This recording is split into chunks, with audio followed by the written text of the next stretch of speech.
Dobar den, почитувани наши слушатели и гледачи на програмата Во Фокус со Силвана Павловска.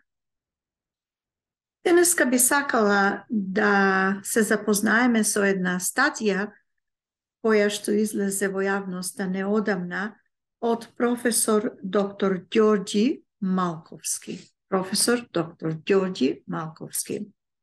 Насловот на статијата е "Христијаните да се протераат, а земјата да ја земат албанците". При пребројувањето на населението во Западна Македонија во 1942 година, албанците не им дозволувале на македонците да се запишат како македонци, туку како срби или како бугари. Во тој контекст, фашистот Шаиб Камбери, пратеник и секретар на фашистичката партија за Тетовската околија, постојано истакнувал дека нема македонци, туку тоа се православни албанци. Од 1941 до 1944 година голем број топоними во западниот дел на Македонија добиле албанска форма како прв чекор од великоалбанската тенденција на квинслиншките власти за тотална албанизација и создавање етнички чиста територија. На улица, дома и на секаде строго било наредувано да се зборува само на албански јазик, со цел населението постепено да се албанизира. За албанизација на возрастните се организирале курсеви за задолжително изучување на албанскиот јазик. На тој начин практично се спроведувал засилен и организиран процес за целосна албанизација на населението. При тоа, со посебна наредба било побарано сите јавни надписи на установите, трговските и угостителските установи, дуќани да се напишат на албански јазик. Називите на улиците биле обележани со албански имиња. Исто така, со посебна наредба, целокупната администрација на територијата под албанска контрола морала да се води на албански јазик. Диктатурата била неиздржлива. Фашистичката поделба на Македонија за време на Втората светска војна воспоставила линии за разграничување, поделувајќи го македонскиот народ под неколку окупатори. Вардарскиот дел на Македонија до почетокот на април 1941 година се наоѓал под окупација и владење на кралството Југославија, додека останатите два дела, Пиринскиот и Егејскиот, се наоѓале под окупација на Бугарија и Грција. Помал дел бил окупиран од Албанија. По нападот на Југославија на 6 април 1941 година, во Македонија навлегла 12-тата германска армија, во чиј состав била и СС дивизијата Адолф Хитлер, заедно со 18 армиски корпус, а на југословенско-албанската граница веќе биле концентрирани делови од 9-тата италијанска армија со 4 и 14 корпус. На 17 април 1941 година во Белград била подпишана капитулација на Југославија. А само еден ден подоцна, командантот на 12-тата армија издал наредба 50-тиот армиски корпус да ја превземе командата во Македонија. Прв декрет за воспоставување окупацијска административно-управна власт во западниот дел на Македонија бил декретот на Мусолини од 17 мај 1941 година. Веднаш потоа, во сите градови во овој дел на Македонија биле формирани разграноци на фашистичката партија на Албанија. Секретари на градските организации биле следните лица: Дебар Љутвис Пахиу, Кичево, Зибер Лимани, Гостивар, Ибраим Адосани, Тетово, Шаиб Камбери и Струга Махмуд Таро, Есад Доко и Наим Амзи. Мрежата на фашистичката партија на Албанија многу брзо успеала да го наруши соживотот меѓу македонците и албанците на овие простори, а диктатурата што ја спроведувале врз населението била неиздржлива. Во меѓувреме, следејќи ги инструкциите за контрола на окупираната територија, а врз основа на фашистичката платформа од Тирана, веднаш биле формирани голем број фашистички организации како Беса, Паша, Зото и Таша, а особено битно било формирањето на балистичката организација кон крајот на 1942 година. Во подготовките на теренот, италијанската фашистичка власт се обидела да ги влоши односите меѓу христијанското и муслиманското население на верска основа, забранувајќи македонците да имаат какво било влијание во локалната власт. Воведувајќи го албанскиот јазик како официјален во училиштата, општините и јавното комуницирање, италијанските фашисти го изолирале македонскиот народ во овој дел од својата сопствена татковина како во логор. Целокупната власт му ја дале на многу помалобројното албанско население во Западна Македонија, кој пак во тоа гледало остварување на својот сон за голема Албанија. Балистичките водачи во соработка со италијанската власт настапувале со паролата за создавање на албанска етнички чиста држава, во која ќе влезат Косово, голем дел од Македонија, Црна Гора и Чемерија во Грција. Врз таа основа, балистичката организација развила голема активност на теренот, особено во Косово и Западна Македонија, насочувајќи ги албанците во борба против македонскиот народ и македонската војска. По капитулацијата на Италија во септември 1943 година, главен балистички центар под раководство на Кадри Сали станал Гостивар, но силна била и мрежата што од Тетово ја контролирал Шаиб Камбери.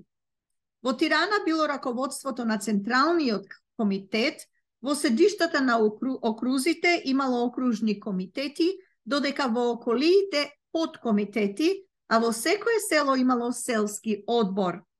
Окружените комитети во поголемите градови биле поделени на реонски комитети или подкомитети кои имале своји групи од 10 до 15 лица, раководени од постари и поистакнати балисти. Како командант и водач на балистичките вооружени формации во Гостивар и Гостиварско се истакнале Джемо Хаса од Симница, Акиф Речани и Јусуф Абди од село Речани, Мустафа од Трница, Феим Јонузи од Здуње, Исмаел Ваиб од Требиште, Илијаз од Присојница, Осман од Ростуше, Зито Муарем од Горјане и други. Балистичкиот терор врз македонското население го спроведувале банди кои на почетокот броеле по неколку терористи, а потоа биле организирани так наречените бригади кои слободно крстосувале низ Западна Македонија, правејќи невидени злосторства врз македонското население. Во архивските документи пишува дека во Западна Македонија имало од 12 до 15 илјади балисти, што вршеле ужасен терор врз македонците. Така, во периодот од 1943 до крајот на 1944 година, балистите ги запалиле селата Малкоец, Попоец, Лактиње, Црвена вода, Мешеишта, каде што се убиени многу селани, потоа Врбјани, Турје, Кленоец, било запалено и селото Заграчани, а во Радолиште биле убиени 100 селани, меѓу нив и муслимани кои застанале на страната на македонската војска. Паралелно со етничкото чистење на теренот, балистите ги уништувале и црквите и манастирите, кои ни турците во османлискиот период не ги не ги чепнале. Притоа, ограбени и разурнати биле манастирот на селото Сидница, потоа црквата кај селото Седларце, црквата во Ростуше, ја кренале во воздух, црквата во Горна река, а посегнале и по манастирот Свети Јован Бигорски, од каде што се ограбени стари црковни реликвии за кои ден денес не се знае каде се однесени. Балистичките банди вршеле масовни убиства на македонците, како што е злостовството што го извршиле бандитите на Мефаил од Карбуница, кога целото население било ликвидирано, бидејќи во Карбуница и во Буковик се одвивале големи битки меѓу партизанските единици и балистите. Во Гостиварскиот крај биле запалени селата Маврово, Леуново, Никифорово, Железна река, Тумчевиште и притоа биле ликвидирани речиси 500 македонци. На 19 септември 1944 година балистите го запалиле селото Беличица, каде што биле убиени 36 лица.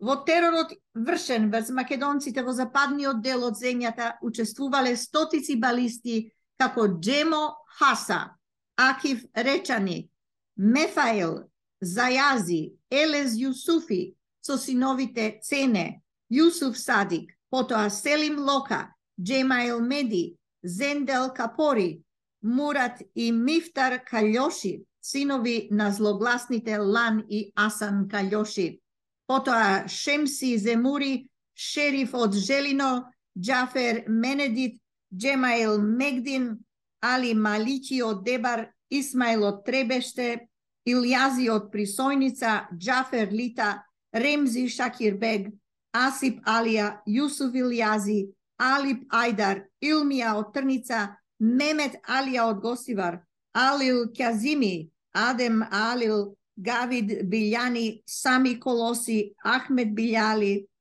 Гафо Османи, Миџимид Камил Руш, Ремзија Шебир, сите од Чегране, Рушко Весел од Добри Дол, Али Мислодежда, Демир Делогожда, Усеин Велешта, Емин од Франгово, Етем Калеши, Адил Решад, Зендел од Кичево, Абиб Калјоши, Раим Алими и Нешат Џабир од Лаквица, Кјазим Љуши, водач на тетовските балисти и многу други.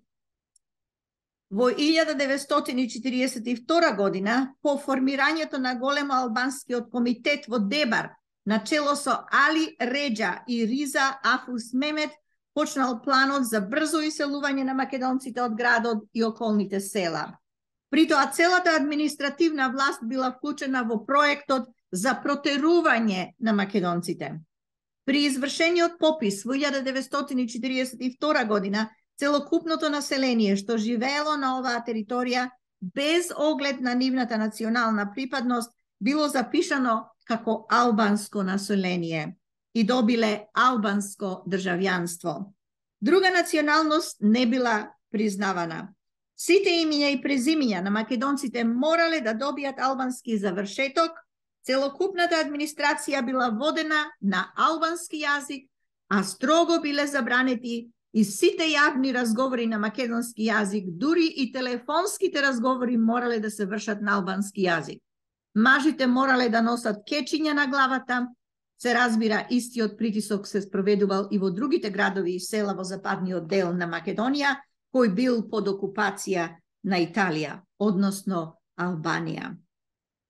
Одржувањето на Втората Призренска лига во септември 1943 година доаѓаат тешки денови за македонскиот народ под албанска власт. Во Призрен, по обемни дискусии биле прифатени, а потоа дадени и насоки кои се преточиле во директиви за борба против христијаните кои сакаат да организираат своја држава. Со инсистирање христијанското население да се уништува и протерува, а неговата земја да ја земат албанци. Притоа, на конгресот на кој учествувал и Селим Шаиб од Тетово, заедно со Хусеин, Дерала, Идрис Имери и Неџбеди, Неџбедин Селими биле донесени решенија за целосно истребување на христијанското население во ново приклучените краишта од Западна Македонија и целосна албанизација на сите краишта на Македонија. Во таа насока, со помош на фашистичката власт во западниот дел на Македонија, на исчистениот простор од балистите масовно се доселувале семејства од Албанија и Косово со цел албанците да станат помногу бројни од македонците, бидејќи во тоа време наталитетот кај македонците бил далеку поголем од наталитетот кај албанците. По ослободувањето на Македонија, албанските колонисти доселени на имотот на протераните македонци, наместо да бидат вратени таму од каде што дошле, остана во Македонија.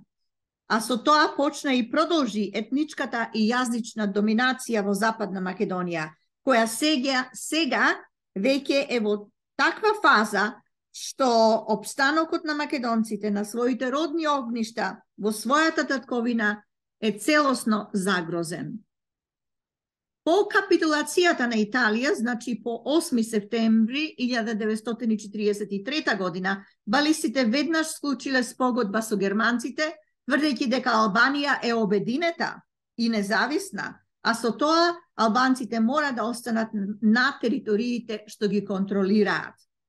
Како благодарност за дозволата да продолжат со своите активности во Западна Македонија, доставиле понуда да се борат заедно со германците против англо-америчко-советската коалиција.